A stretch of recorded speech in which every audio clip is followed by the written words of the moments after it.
On Torrey Pines Road in La Jolla, close to the end where it meets Girard, you see this, a lounge for cats and people. Thank you for calling the Cat Lounge. How can I help you? A place where felines, most destined for euthanasia, are rescued.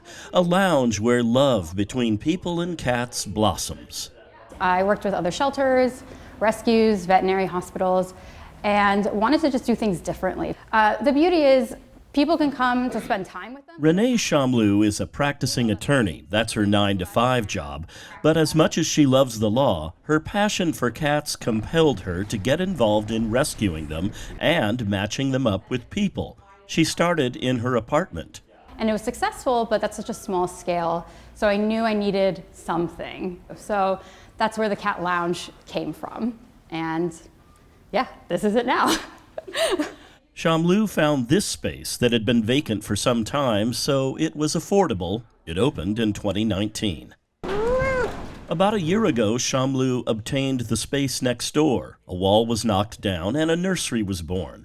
It is light and airy. Kittens are kept with their sisters and brothers in separate compartments. You don't want to swap or intermingle litters because one might have diseases and the other one doesn't. You can see the compartments have clear walls. Shamloo, along with her staff and volunteers, aren't fans of cages.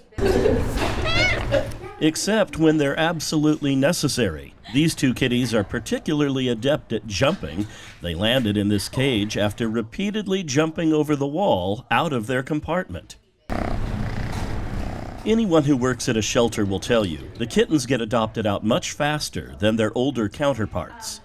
Yeah, I've never had cats before, so it'll be new. While we were shooting this story, Rebecca Powell and her husband Kane came in to browse, but after a few minutes, love was in the air, and a new chapter of human-feline relations was about to begin. Then I met the two kittens, and I was like, oh my gosh, this is great. And they liked me, I think, and so I guess they're gonna come home with me.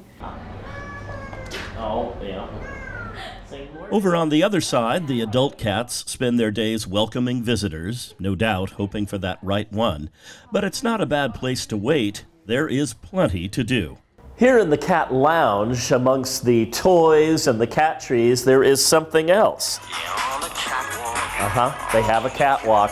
Not this kind of catwalk. Here, they've got a real catwalk. The Cat Lounge Rescue and Adoption Center is nonprofit. They survive on donations and on admission. There is a fee of $20 for adults, $10 for kids and seniors.